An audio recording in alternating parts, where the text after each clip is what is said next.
Tahukah anda siapakah antara imam berpengaruh dari Nusantara yang pernah direkodkan menjadi imam di Masjidil Haram? Beliau merupakan seorang guru agama, imam, khatib dan juga ulama fiqh mazhab Syafi'i yang terkenal di Mekah satu ketika dahulu.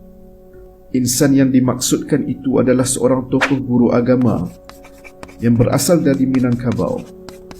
Nama asalnya adalah Ahmad bin Abdul Latif bin Abdullah Al-Khatib, atau dikenali juga sebagai Syekh Ahmad Al-Khatib Al-Minangkabawi.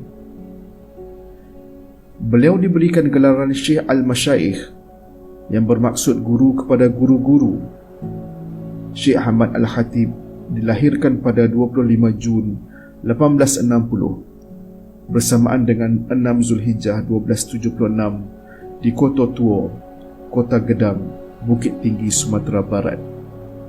Bapanya adalah Abdul Latif Tuanku Abdullah, seorang ulama bangsawan di Kota Gedang, dan ibunya bernama Limbe Urai. Syekh Ahmad Al-Khatib mendapat pendidikan awal di sekolah Belanda sebelum melanjutkan pelajaran ke sekolah Quake School di Bukit Tinggi. Beliau kemudiannya pergi menunaikan haji di Mekah dan mendalami ilmu agama di sana. Syekh Khatib kemudiannya menetap dan mengajar di Mekah pada akhir abad ke-19 dan awal abad ke-20. Beliau hidup di zaman ketika pentaksub mazhab dikemuncak dalam sejarah Islam, iaitu ketika umat Islam yang berlainan mazhab bersolat jemaah di belakang imam mazhab masing-masing. Syekh Ahmad Al-Khatib dilantik sebagai mufti, khatib dan imam yang mengetuai solat jemaah untuk makmum bermazhab Syafi'i. Amalan solat jemaah di belakang imam berlainan mazhab dimansuhkan dan disatukan setelah keluarga Saud mengambil alih Mekah dari Empayar Uthmaniyah pada awal kurun ke-20. Syekh Ahmad Al-Khatib menetap dan mengajar di Mekah sehingga beliau meninggal dunia. Gelaran Al-Khatib yang diberikan kepadanya adalah bersempena jawatan beliau sebagai khatib di Masjidil Haram.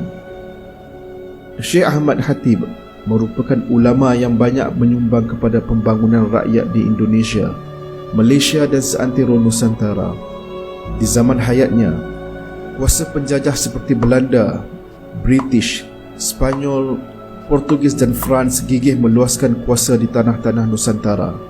Pengaruh pemikiran reformis Syekh Ahmad Khatib menusuk masuk kepada pelajar-pelajarnya untuk dibawa pulang, untuk disebarkan dan menyemarakkan suara-suara islah atau tajdid pembaharuan di tanah air masing-masing.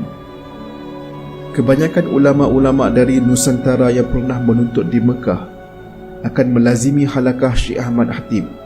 Hampir kesemua ulama dan mufti di Nusantara ketika itu pernah belajar dengan Syekh Ahmad Khatib. Contohnya mufti dari Delhi, Jawa, Kalimantan dan Filipina. Antara ulama Indonesia yang pernah menuntut dengan Syekh Ahmad Khatib dan menjadi penggerak rakyat sekembalinya ke tanah air mereka adalah seperti Muhammad Darwis atau Kiai Haji Ahmad Dahlan yang merupakan pengasas gerakan Muhammadiyah di Indonesia, Kiai Hashim Asy'ari yang merupakan pengasas gerakan Nadlatul Ulama, dan juga Abdul Karim Amrullah atau Haji Rasul, iaitu ayah kepada Hamka atau dikenali juga sebagai Buya Hamka. Gerakan-gerakan ini membuahkan hasil dalam mendidik anak bangsa. Sebagai contoh, gerakan Muhammadiyah hari ini mempunyai lebih dari 29 juta ahli, mempunyai 5,754 buah sekolah, dan di ketika hujung tahun 1990-an, gerakan Muhammadiyah menggerakkan 128 buah universiti. Kisah gerakan-gerakan Islam di tanah Nusantara akan kami kongsikan di siri akan datang dalam channel ini. Jangan lupa untuk subscribe channel kami. Antara penuntut Syekh Ahmad Al-Khatib di tanah Melayu pula adalah seperti Haji Wan Sulaiman, iaitu Mufti Kedah, Syekh Haji Muhammad Sa'id bin Haji Muhammad Jamaluddin dari Negeri Sembilan, Syekh Tengku Mahmud Zuhdi di Selangor, dan juga Tok Kenali di Kelantan.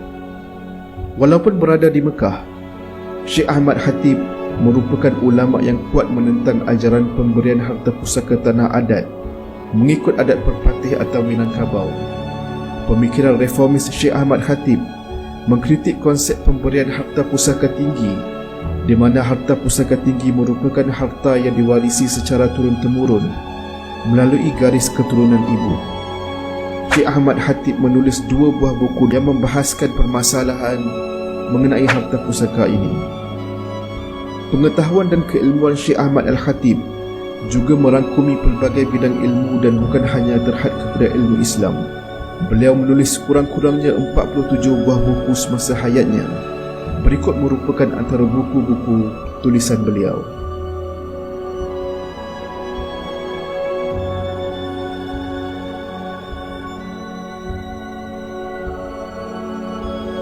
Syekh Ahmad Khatib telah meninggalkan legasi yang sangat besar kepada umat Islam, terutamanya kepada umat Islam di Nusantara.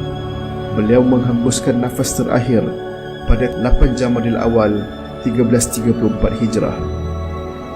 Semoga Allah mengampuni segala kekurangannya dan menempatkan rohnya bersama orang-orang yang beriman.